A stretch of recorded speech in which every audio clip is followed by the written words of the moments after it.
Have you ever thought that even in the busiest cities in the world, hidden ghost stories still come alive? Today, we're diving into true horror stories from the London Underground, stories that linger in the shadows of these stations. Every step, every platform hides a secret, and today we'll get close to uncovering it. Our first story takes us back to 1987, when a railway worker named David first saw a strange shadow at Aldgate station. It was an ordinary day, but as he worked on duty at platform 6, he noticed a faint, still figure near the tracks, slowly fading into the tunnel. At first, he brushed it off as exhaustion, but when he saw it again the next evening, he became genuinely afraid. He confided in his colleague, Elisa, who also worked as a security guard there. Elisa told him she too had felt a sudden chill and heard odd sounds, especially when patrolling alone at night. One evening, when the station was completely empty, she also heard faint footsteps on platform 6. When she switched on the lights, no one was there. Over time, they shared these experiences, and slowly other staff began to report the same occurrences. As they looked deeper into the station's history, they discovered that Aldgate was built over an old burial ground from the Black Death. Even today, people say that when they pass through Aldgate, they feel a cold breath or catch a shadow following them, something they can never forget. Story 2. Bank Station. London is a city that never truly sleeps, but deep beneath it, there are places where something else is always awake. And this story takes us to one of the most feared stations on the London Underground, Bank Station, where a financial analyst named Daniel Harper was making his usual journey home late one evening after a long day at work.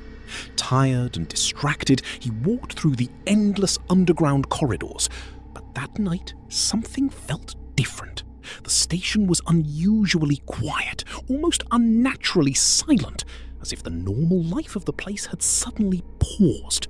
And as he moved deeper into the passageway, he noticed a woman standing at the far end, dressed entirely in black, completely still, not moving, not checking her phone, not even shifting her posture, just standing there, as if she was waiting or watching.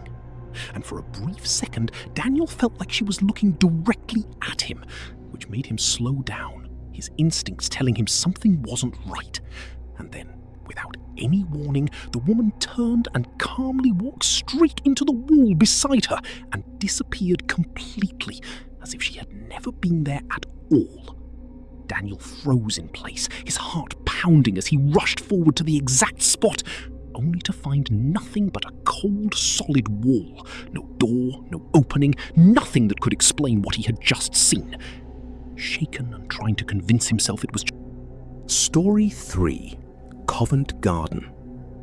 This next story takes us to London Underground at Covent Garden Station, a place known not just for its history, but for the unsettling silence that lingers in its empty corridors late at night. And it follows a night security guard named Michael Reeves, who had been working there for nearly 5 years and believed he had seen everything the station had to offer, until one quiet shift changed that completely. It was just past midnight, the station had closed, and Michael was doing his routine patrol, walking through the long, narrow passageways lit by dim, flickering lights, when he suddenly heard footsteps behind him, slow, deliberate, echoing through the corridor.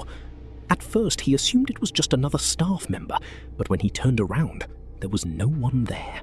The corridor was completely empty, stretching into darkness, and yet the sound had been clear, real, impossible to ignore. Trying to shake it off, he continued walking, his pace slightly faster now, but within seconds, the footsteps returned, this time closer, heavier, almost matching his own rhythm. His heart began to race as he stopped abruptly, and the footsteps stopped too, leaving behind a silence that felt suffocating. And then, at the far end of the corridor, he saw it. A tall, shadowy figure standing perfectly still, its form unclear, almost blending into the darkness. but unmistakably there, watching him. Michael froze, unable to move, his mind struggling to understand what he was seeing. And then the figure slowly shifted, taking a step back before vanishing into the wall, as if it had never existed, leaving the corridor empty once again. But the feeling of being watched remained, heavy and undeniable. Shaken and unable to ignore what he had just experienced, Michael reported the incident the next morning, expecting disbelief. But instead, one of the older staff members simply nodded and told him that he wasn't the first to see it. Story 4: King's Cross. This story takes us deeper into the shadows of the London Underground at King's Cross Station, a place that never truly feels empty, even in the quietest hours of the night. And it follows a railway staff member named Thomas Clark, who had worked late shifts there for years and was known for being calm, practical, and not easily shaken. But one particular night would change that forever. It was well past midnight, the last trains had already passed, and the station had fallen into an uneasy silence, broken only by the distant hum of machinery and the occasional metallic echo from deep within the tunnels. As Thomas made his routine inspection along one of the quieter platforms, he suddenly felt something strange, as if someone was standing just behind him, close enough to feel their presence, their breath almost brushing against his neck. He turned quickly, expecting to see a colleague or perhaps a late passenger, but there was no one there. The platform was completely empty, stretching into shadows, and yet the feeling didn't go away. It lingered, heavy and suffocating. As he continued walking, trying to ignore it, he began to hear faint whispers. Soft, indistinct voices that seemed to come from nowhere and everywhere at the same time. At first, it was impossible to make out the words, but then, slowly, one voice became clearer, as if it was calling out from right behind him, low and desperate, repeating something he couldn't fully understand. His heart began to pound as he stopped in his tracks, the whisper stopping instantly with him, leaving behind a silence that felt even more unnatural than before.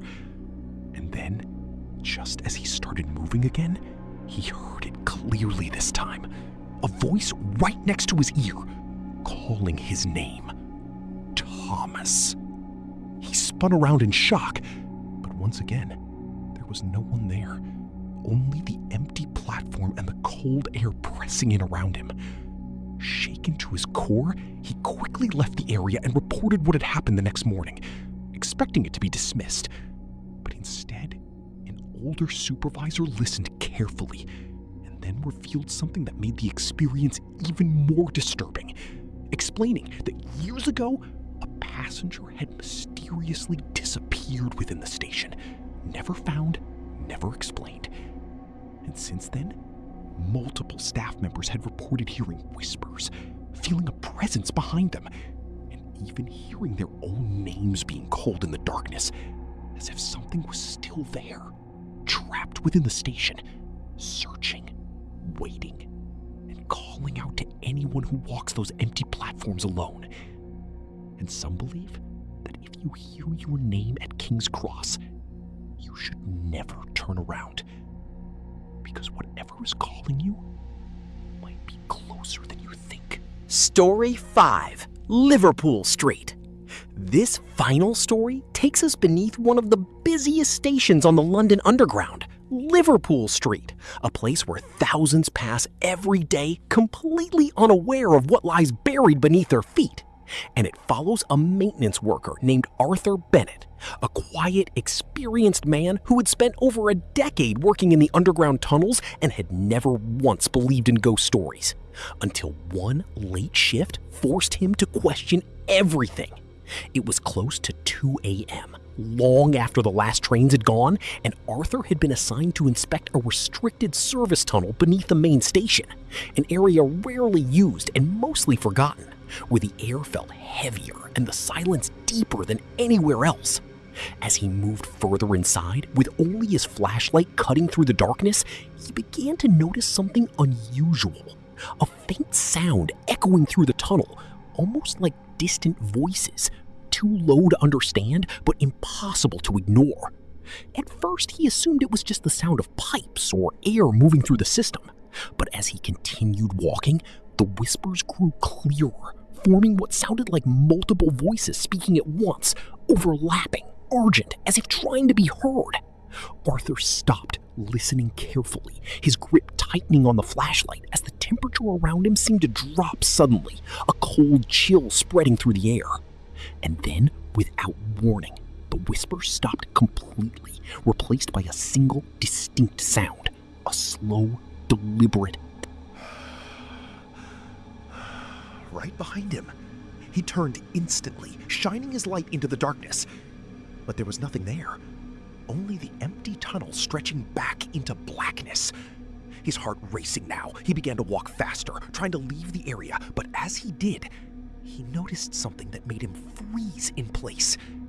Faint shapes on the tunnel walls, almost like shadows, but they didn't move with the light. They stayed still, as if they were part of the wall itself, watching. And then, for a brief moment, he saw something impossible. A figure standing at the far end of the tunnel, barely visible, surrounded by darkness, before it slowly faded away, as though it had never been there. Shaken and deeply unsettled, Arthur reported the incident the next day, and instead of dismissing it, one of the senior staff quietly explained the truth about Liverpool Street, that the station had been built over an ancient burial ground where thousands of bodies had once been laid to rest, and during construction, many remains were disturbed, some never properly moved.